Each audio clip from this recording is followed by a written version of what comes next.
Hello viewers, আসসালামু আলাইকুম। আজকে চলে এসেছি খুবই মজাদার এবং খুবই সহজ একটা রেসিপি, ইলিশ পেঁয়াজি রেসিপি। তো চলুন দেখে নিই এই রেসিপিতে আমাদের কী কী উপকরণ থাকছে। এখানে আমি ইলিশ মাছের কয়েকটি টুকরো নিয়েছি, খুব ভালোভাবে পরিষ্কার করে নিয়েছি। এখানে পেঁয়াজ বাটা, লাল মরিচ, তারপর লবণ, ধনে গুঁড়ো এবং হলুদ গুঁড়ো। তো আমি এখন একটা পাত্র নিয়েছি, এক এক করে আমি সমস্ত উপকরণ এখানে দিয়ে নিব। এখানে পেঁয়াজটা আমি হাফ কাপ নিয়েছি এবং চিকন করে কেটে নিয়েছি। আপনার চাইলে পেঁয়াজটা চপ করেও কেটে নিতে পারেন। আর মাছের পরিমাণ কম বলেই আমি পেঁয়াজের পরিমাণটাও কিন্তু কম এসেছে। এখানে দিয়ে দিচ্ছি 2 টেবিল পেঁয়াজ বাটা। এখন দিয়ে দিব বাদ বাকি উপকরণ। দিয়ে দিব এখানে 1 চামচ লাল মরিচ, 1 চামচ লবণ, হাফ চামচ ধনে গুঁড়ো, হাফ চামচ হলুদের গুঁড়ো। তবে মরিচের পরিমাণটা কিন্তু আপনারা বাড়িয়ে বা কমে দিতে পারেন। আর লবণটা আমি 1 চামচ দিয়েছি, এটা কিন্তু আর দেওয়া লাগবে না, এটা একেবারে পারফেক্ট একটা মাপ দিয়ে দিয়েছি আপনাদের জন্য।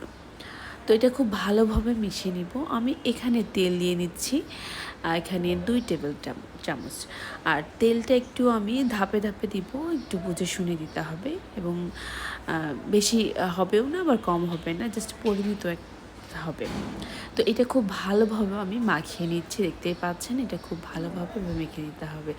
দেখলে মনে হচ্ছে কোনো যেন একটা আচার বা এরকম টাইপসের কিছু মাখাচ্ছি। যাই হোক, এখন ইলিশটা আমি দিয়ে দিচ্ছি। এখানে ইলিশ মাছের টুকরোগুলো আমি কেটে রেখেছিলাম, এটা দিয়েও খুব সুন্দরভাবে আমি মাখিয়ে কিছুক্ষণের জন্য রেখে দেব।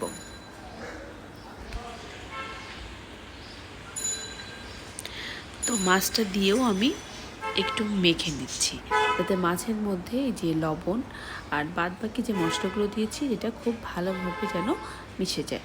আপনারা আমার ভিডিওটি প্রথম থেকে অবশ্যই শেষ পর্যন্ত দেখবেন, তাহলে বুঝতে পারবেন যে রেসিপিটা কীভাবে করা হয়েছে। এটা কিন্তু খুবই সহজ, বাসায় অতিথি আসলেও ঝটপট কিন্তু আপনার এই রেসিপিটি করে দিতে পারবেন। এটা খেতে কিন্তু দারুণ মজা। আসলে আপনার ট্রাই না করলে এটা বুঝবেন না। অবশ্যই বাসায় ট্রাই করবেন এবং আমার কমেন্টস বক্সে কিন্তু আপনারা জানাবেন রেসিপিটি কেমন হয়েছে।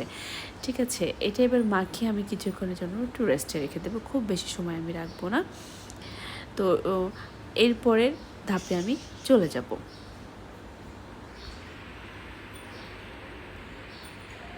চুলায় আমি একটা প্যান বসিয়ে নিয়েছি, এখানে 1 চামচের মতো আমি তেল দিয়ে দিচ্ছি। তেলটা গরম হয়ে এলে আমি যে ইলিশ মাছের টুকরোটা মাখিয়ে রেখেছিলাম পেঁয়াজের সাথে, সেখান থেকে ভালোভাবে উঠিয়ে নেব যাতে গায়ে বেশি পেঁয়াজ না থাকে। তো এটাই আমি হালকা করে ভেজে নিব। তো এভাবে এক এক করে আমি সমস্ত মাছ দিয়ে নিচ্ছি। হ্যাঁ, এটা কিন্তু খুব বেশি ফ্রাই করব না, একেবারে মুচমুচে হবে না, জাস্ট এপিট ওপিট একটু লাল লাল ভাব চলে আসলেই আমি মাছটা নামিয়ে নিব। এভাবে করে আমি সমস্ত মাছ দিয়ে দিচ্ছি। এই রেসিপিটা আপনারা গরম ভাতের সাথেও বা পোলাওর সাথেও খেতে পারবেন। এটা কিন্তু খুবই মজাদার একটা রেসিপি। মাছটা খুব বেশি আমি ভাজবো না, এখন আমি এটা উল্টে দিচ্ছি খুব সাবধানের সাথে। আর মাছটা কিন্তু হালকা করে ভেজে নিব, এখানে কিন্তু বেশি মোচমোচা করে ভাজা যাবে না। দেখতেই পাচ্ছেন আমার মাছটা কিন্তু প্রায় ভাজা হয়ে গেছে, এখন আমি এটা উঠিয়ে নিব।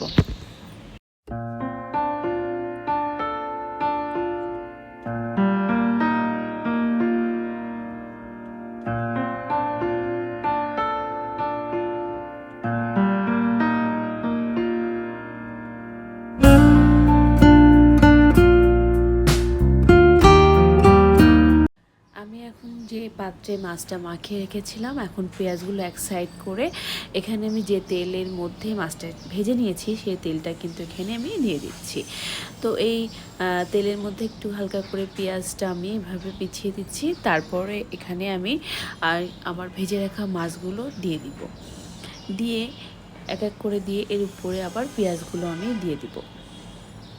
দেখতে পাচ্ছেন আমি মাছটা কেমন করে ভেজেছি, জাস্ট এরকম ভাজবেন। আর ইলিশ মাছ কিন্তু খুব বেশি ভাজা বা খুব বেশি পানি দিয়ে রান্না করার কোনো প্রয়োজন হয় না, মাছটা খুবই নরম, এই জন্য রান্না করতেও বেশি সময় লাগে না। তো এভাবে করে আমি মাছটা সাজিয়ে নিচ্ছি, দেখতেই পাচ্ছেন। তো এভাবে করে আপনারা করে নেবেন।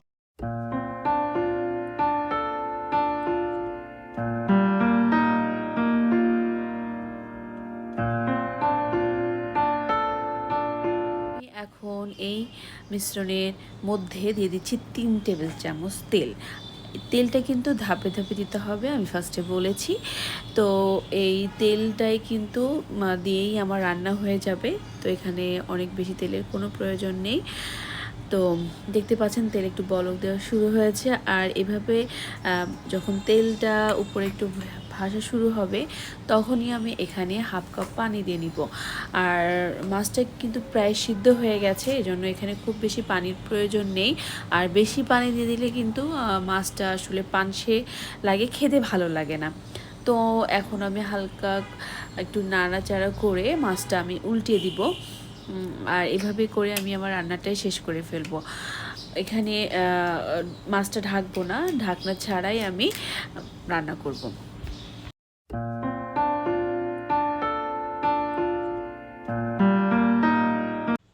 মাছে কিন্তু বলক আসা শুরু করেছে, আপনারা দেখতে পাচ্ছেন। তো এখানে দিয়ে দিচ্ছি কাঁচামরিচ।